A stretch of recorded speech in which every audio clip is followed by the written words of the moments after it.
రామ్ చరణ్ గారు ఫ్లైట్ నుంచి దిగడం మీరు ఎక్స్పెక్ట్ చేశారా? అలా దిగడం మీకు ఎలా అనిపించింది ఆ షాట్? అంటే రామ్ చరణ్ గారి షార్ట్ అంతకు ముందు కూడా మూవీస్ లో కూడా చూసినట్టు ఉన్నాం ఫ్లైట్ లో దిగుతూ మామూలుగానే ఉంది.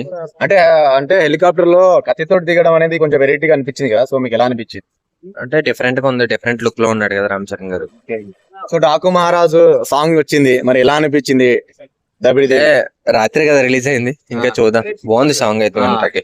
సో బాగా ట్రోల్ అవుతుంది సాంగ్, మీకు ఎలా అనిపించింది మరి? ప్రతి మూవీకి ప్రతి సాంగ్స్ కి ట్రోల్ చేస్తానే ఉంటారు, వెళ్ళే కంటెంట్ వెళ్తానే ఉంటది. ట్రోల్స్ తో పనేముంది? అంటే ప్రతి సంక్రాంతికి అంటే మన బాలయ్య బాబు హిట్ కొడతారు, మరి ఈ సినిమాతో హిట్ కొట్టే ఛాన్స్ ఉంది అనుకుంటున్నారా?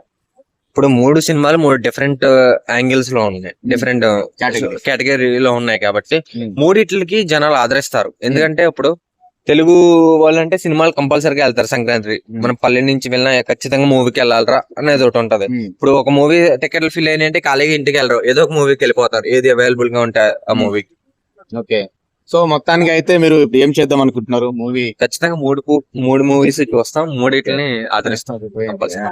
ఓకే బ్రో, సంక్రాంతికి మరి ఏ మూవీ హిట్ అవుతుంది ఒక మాటలో చెప్పాలంటే ఏ మూవీ కోసం మీరు సపోర్ట్ చేస్తారు? అంటే 3 హిట్ అవ్వాలని కోరుకుంటాను, ఎందుకంటే ముగ్గురు నచ్చిన ట్రైలర్ అది గేమ్ చేంజర్ బాగుంది ట్రైలర్. అంటే ఎందుకు బ్రదర్ శంకర్ గారు మార్క్ కనబడిందా ట్రైలర్? శంకర్ గారు మార్క్ కనిపించింది. ఇంతవరకు డిఫరెంట్ గా తీయలేదు కదా తెలుగు టాలీవుడ్ లో, ఫస్ట్ టైం కదా స్ట్రైట్ మూవీ. దాని గురించి గేమ్ చేంజర్ లో మన రామ్ చరణ్ తేజ్ గారు లుక్స్ ఎలా అనిపించాయి? 3 గెటప్ లో ఉన్నారు కదా, ఎలా ఉంది? కలెక్టర్ లుక్ బాగా నచ్చింది రామ్ చరణ్ గారి. Collector look and police officer గా కూడా కనబడింది కదా, ఎలా అనిపించింది? పోలీస్ ఆఫీసర్ లో ఆల్రెడీ చూసేసాం కదా 2-3 మూవీస్ లో.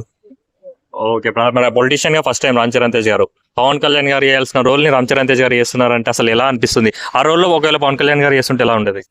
అంటే పవన్ కళ్యాణ్ గారు ఒక డిఫరెంట్ గా ఉంటారు, రామ్ చరణ్ గారు ఒక డిఫరెంట్ గా ఉంటారు. ఒకరిని రీప్లేస్ చేయకపోవచ్చు, కానీ యాక్షన్ పరంగా రామ్ చరణ్ గారు బాగా చేస్తారు, పవన్ కళ్యాణ్ గారు కూడా బాగా చేస్తారు కదా. అంటే మూవీ చూస్తే గానీ మనం ఎక్స్పెక్ట్ చేసి ఇలా చేశారు అలా చేశారని చెప్పకూడదు, మూవీ చూసిన తర్వాత మాట్లాడాలి. ఓవరాల్ గా మీరైతే హ్యాపీ ఆ ట్రైలర్ లో? హ్యాపీ.